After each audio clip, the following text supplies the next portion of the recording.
Vamos passar rapidamente por todas as camadas do modelo OSI para que tenhamos uma ideia macro do que cada camada faz.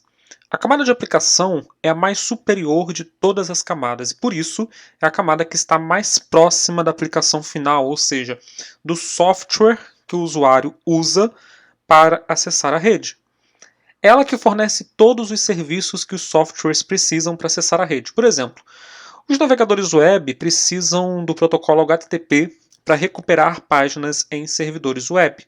O HTTP é fornecido ao navegador web pela camada de aplicação.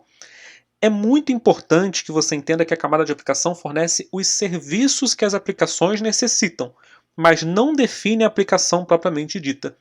Uma pergunta que muitos alunos acabam respondendo incorretamente é a seguinte: em qual camada do modelo OSI o navegador web está definido? Muita gente acaba respondendo: camada de aplicação. Os navegadores web, como Google Chrome, Mozilla Firefox, etc., não estão definidos em nenhuma camada, pois eles já são as aplicações propriamente ditas. O que está definido na camada de aplicação são os serviços que esses navegadores web utilizam para acessar a rede, como HTTP, FTP, Telnet e por aí vai. Os serviços fornecidos pela camada de aplicação são comuns e independentes das aplicações que utilizam esses serviços. Por exemplo, tanto o Google Chrome quanto o Mozilla Firefox usam o HTTP para recuperar páginas web. Duas aplicações distintas, diferentes uma da outra, utilizam o mesmo protocolo para acessar a rede. Temos aqui, então, um exemplo dos benefícios de um modelo de rede padronizado. Independentemente de qual aplicação esteja sendo utilizada, o protocolo usado por elas será sempre o mesmo. A camada de apresentação também fornece serviços às aplicações finais, logo depois da camada de aplicação. Ela fornece, por exemplo, serviços de criptografia. Digamos que você esteja escrevendo um e-mail e, ao clicar em enviar, antes da mensagem ser enviada, você seja questionado pelo Microsoft Outlook, por exemplo, se for o serviço de e-mail que você está utilizando, se você deseja criptografar a mensagem. Se você clicar em sim, o Outlook invocará a camada de apresentação e pedirá a ela que criptografe o seu e-mail. Os algoritmos usados para criptografar a mensagem estão todos presentes na camada de apresentação. Outro serviço que a camada de apresentação fornece é a tradução de padrões. Digamos, por exemplo, que você queira escutar um áudio que está em formato WAV. O programa que você está usando para executar esse áudio só consegue interpretar arquivos MP3. Nesse caso, você poderia usar um conversor de WAV para MP3. Esse conversor nada mais seria do que um software que utiliza os serviços disponíveis na camada de apresentação. A camada de seção também fornece serviços às aplicações, tornando-se a terceira camada a formar o trio de camadas envolvidas com as aplicações finais. Como o próprio nome indica, a camada de seção é responsável por gerenciar as seções entre as aplicações finais na origem e no destino da comunicação. Digamos, por exemplo, que você esteja com 3 abas abertas no seu navegador web, e essas 3 abas estão exibindo o site da Forexpert. Você acessa a primeira aba e clica no link Treinamentos. Quando o servidor web da Forexpert entregar a página solicitada, como é que o navegador vai saber em qual aba a página deve ser exibida? Você sabe que é na primeira aba, mas o navegador ele precisa de um parâmetro para definir se a página deve ser exibida na primeira, na segunda ou na terceira aba. É aqui que a camada de seção realiza o seu serviço. Cada seção é identificada de forma única, fazendo com que o navegador web seja capaz de diferenciar uma seção da outra seção. A camada de seção fornece essa identificação de seções através de um recurso chamado número de porta. Quando o site da Forexpert foi aberto na primeira aba, a camada de seção atribuiu a essa conexão 2 números de porta, um de origem e o outro de destino. O número de origem é usado para identificar a seção na aplicação de origem, e o número de destino é usado para alcançar o serviço utilizado, que nesse caso é o HTTP. Nós vamos falar mais sobre números de porta em outro vídeo. A camada de transporte é responsável por controlar o transporte dos dados fim a fim, ou seja, entre as aplicações finais na origem e no destino da comunicação. Para a camada de transporte, não importa se os dispositivos finais envolvidos na comunicação estão um do lado do outro ou separados por quilômetros de distância. Isso não importa para ela. Ela vai executar o seu trabalho da mesma forma. Um dos serviços que é fornecido pela camada de transporte é a segmentação de dados. Quando o usuário gera uma mensagem lá nas camadas superiores, essa mensagem chega na camada de transporte como um único bloco de dados muito grande. Se você gerar um e-mail com anexos que totalizam ali 200 MB, esse e-mail inteiro chegará como um único bloco de dados na camada de transporte. O problema é que as redes não conseguem transportar um bloco tão grande como esse de uma única vez.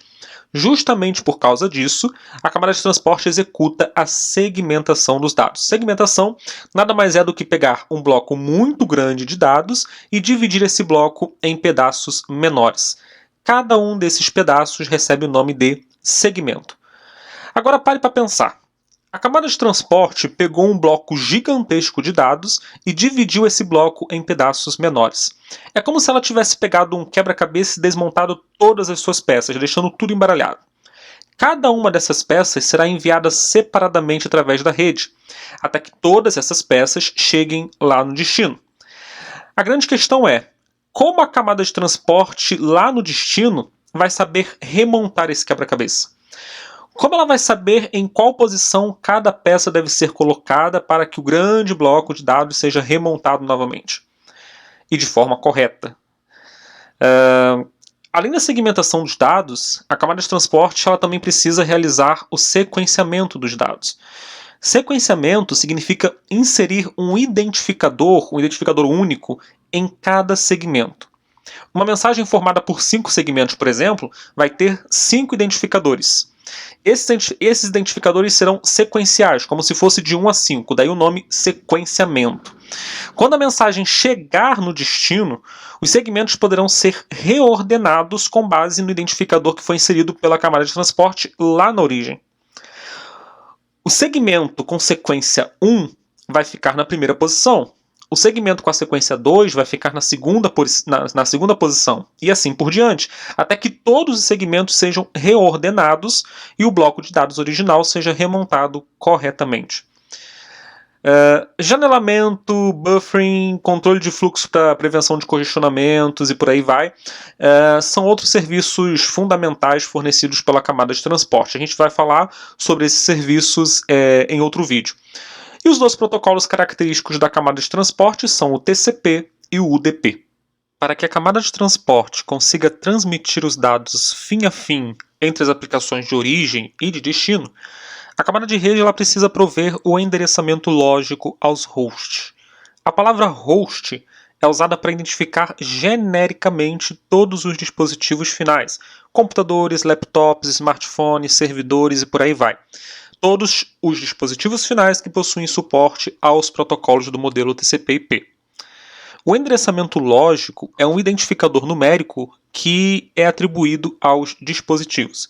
Esse identificador é usado pela camada de rede para identificar os hosts onde a aplicação reside.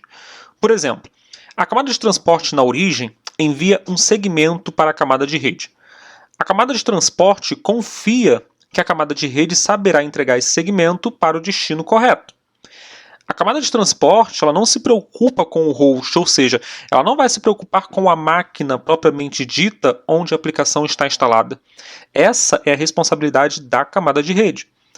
Além disso, a camada de rede é responsável também pelo roteamento dos dados através das redes. Quando duas ou mais redes se conectam umas às outras, a camada de rede ela deve ser capaz de conhecer todas as redes e encaminhar os dados entre essas redes distintas. É isso que a gente chama de roteamento. O roteador é o dispositivo que executa a função de conectar redes distintas e rotear os dados entre essas redes. Os protocolos característicos da camada de rede são o IPv4, IP versão 4 e IPv6, IP versão 6. A camada de rede se preocupa com os hosts finais da comunicação, ou seja, com as máquinas de origem e de destino dos dados. Mas para sair da origem e chegar ao destino, os dados podem passar por diversos dispositivos intermediários, como switches, roteadores, etc. Esse tráfego local, ou seja, entre um dispositivo e o seu vizinho, é gerenciado pela camada de enlace de dados. A palavra enlace é uma tradução da palavra link. Enlace representa a estrutura física ou lógica que está diretamente conectada no dispositivo. Por exemplo, o cabo conectado na placa de rede do seu computador é um enlace de dados, porque através daquele cabo, os dados são enviados de um ponto ao outro, e tendo ali um conjunto de protocolos que controlam o tráfego que passa por esse cabo. Além disso, para enviar os dados de um ponto ao outro, a camada de enlace de dados também fornece um método de endereçamento dos hosts. Em redes locais que utilizam a tecnologia Ethernet, que é amplamente utilizada hoje em dia, esse endereçamento é feito através de endereços MAC. Endereço MAC é um conjunto numérico que vem armazenado de fábrica na placa de rede dos hosts. É por isso que a gente também chama os endereços MAC de endereços de hardware ou endereços físicos. Toda placa de rede possui um endereço MAC globalmente único, que é usado pela camada de enlace de dados para encaminhar os dados entre um ponto e outro na rede. Outra função que é fornecida pela camada de enlace de dados é a checagem de erros. Quando uma mensagem chega no destino, a camada de enlace de dados verifica se essa mensagem chegou integralmente ou se ela foi corrompida no meio do caminho. Existem diversos fatores que podem corromper uma mensagem, como colisões, interferência ali em cima do cabo e por aí vai. Quando uma mensagem chega corrompida no destino, a camada de enlace de dados simplesmente descarta a mensagem. Qualquer recuperação de erros pode ser feita lá na camada. A camada física é a mais inferior do modelo OSI e é a camada que está mais próxima da transmissão real dos dados na rede. A principal função da camada física é realizar a codificação dos dados em sinais elétricos, sinais luminosos ou ondas de rádio, dependendo do meio de transmissão que você estiver usando. Codificação significa pegar um conjunto de bits gerados lá pelas camadas superiores e transformar esse conjunto de bits em sinais que possam ser transmitidos fisicamente pela rede. Os sinais elétricos são transmitidos através de cabos de cobre, como TP e coaxial. Os sinais luminosos são transmitidos através de fibra ótica e as ondas de rádio são transmitidas através do ar nas redes wireless. Além disso, a camada física reúne todos os padrões que descrevem os componentes físicos de uma rede, como cabeamento, conector, placa de rede e por aí vai. Os níveis de sinal elétrico usados para representar a informação, para representar a mensagem em si, também são definidos na camada física. O hub e os repetidores em geral são exemplos de dispositivos que pertencem à camada física. Antigamente, lá nos primórdios das redes locais, quando os switches ainda não existiam, as redes locais usavam hubs para conectar os dispositivos finais. O hub nada mais era do que um repetidor aprimorado. Todo sinal elétrico que chegava em uma porta era replicado para todas as outras portas ativas. O hub não tinha a inteligência que os switches de hoje em dia possuem. Ele trabalhava apenas na camada física, replicando os sinais que chegavam até ele.